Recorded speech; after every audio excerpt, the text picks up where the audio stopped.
24 ore su 24, le notizie corrono più veloci sul web.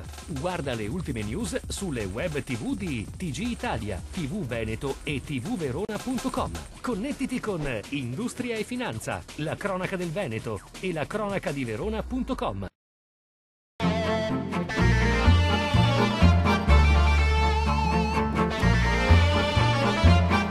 Il presidente della Regione del Veneto Luca Zaia ha compiuto una visita all'ospedale di Cittadella, nel corso della quale ha inaugurato il nuovo ingresso di via Pilastroni ed il moderno corridoio di collegamento con il corpo centrale della struttura e compiuto un sopralluogo al cantiere della nuova piastra che, una volta ultimata a fine 2013, ospiterà il tanto atteso nuovo pronto soccorso, le radiologie, le terapie intensive, le sale operatorie, i locali tecnologici e, sulla sommità, l'elisuperficie per l'atterraggio degli elicotteri del Su-M118. Nel corso della sua visita, Zaia, affiancato dal direttore generale dell'ULSS 15 Francesco Benazzi, si è rivolto ad una vasta platea di ospiti. Il progetto complessivo ha un costo di 28.413.000 euro, interamente finanziati, e una volta ultimato consentirà al nosocomio di compiere un importante salto di qualità nei servizi offerti ai cittadini.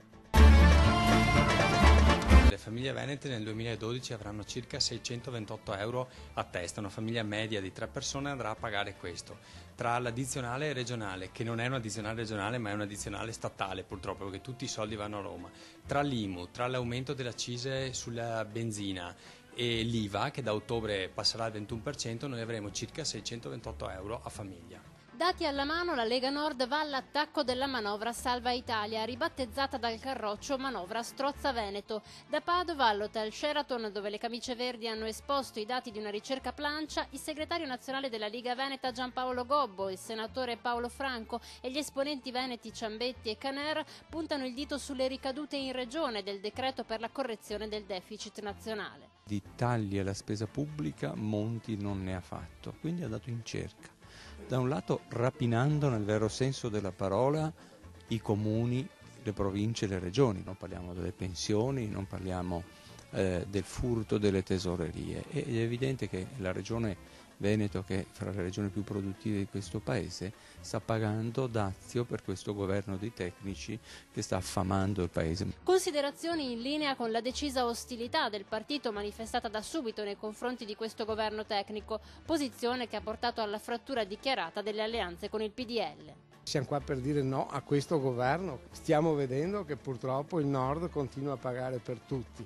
Si vuole riempire la vasca senza invece tappare i buchi che ci sono, e questo è molto grave. La società Save, presieduta da Enrico Marchi, ha notificato il recesso dalla qualifica di associato a Confindustria Venezia. L'Associazione degli Industriali della Provincia di Venezia, in una nota, ribatte che ciascuno è libero di allontanarsi, soprattutto se non condivide i principi e i valori dell'organizzazione. Peraltro risulta alquanto strano che spesso si parli del sistema confindustriale dando voce ai pochi che ne sono usciti, tralasciando invece i tanti che ogni giorno operano silenziosamente per lo sviluppo socio-economico e rappresentano la spina dorsale della provincia e del paese. Questo ci dà ancora più forza per continuare a lavorare nell'interesse delle aziende piccole, medie e grandi. Il federalismo e la sua applicazione in Italia è il tema scelto dall'Associazione Artigiani e Piccole Imprese di Mestre, la CGA, per celebrare con un convegno tenutosi oggi a Padova al Palazzo del Bo i primi 10 anni di pubblicazione della rivista Fedus. Un'occasione per riflettere sullo stato attuale della riforma e sulle prospettive future. Abbiamo la necessità che il processo avanzi, che si acceleri sul fronte del federalismo fiscale, perché abbiamo la convinzione, alla luce di quanto è successo in Europa, soprattutto in Spagna, in Germania, in Belgio, in Austria, che sono paesi dove il federalismo è ormai compiuto, la spesa pubblica si è ridotta e conseguentemente sono ridotte anche le tasse. Nel nostro paese invece sta succedendo il contrario, ovvero sta aumentando enormemente la spesa pubblica e le tasse la stanno ricorrendo. La politica ha fatto molto, però i risultati che sono stati ottenuti sono insufficienti.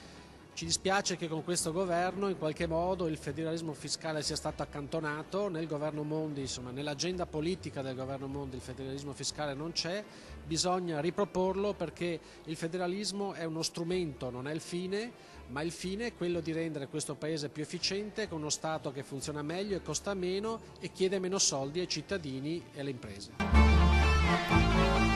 Ha assoldato un operaio conosciuto in un bar per recuperare un credito che diceva di vantare nei confronti di un imprenditore di Santa Maria di Sala.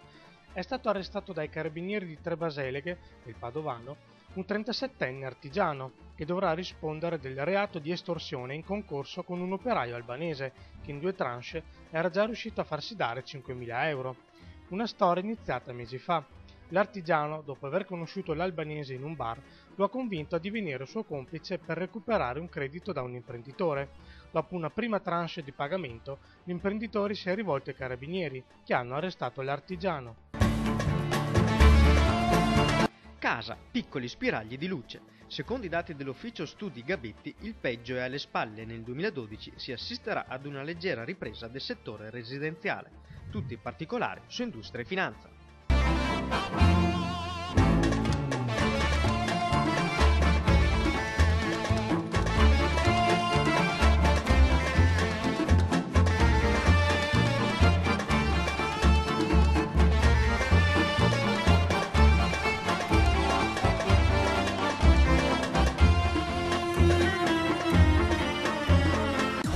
Ore su 24, le notizie corrono più veloci sul web.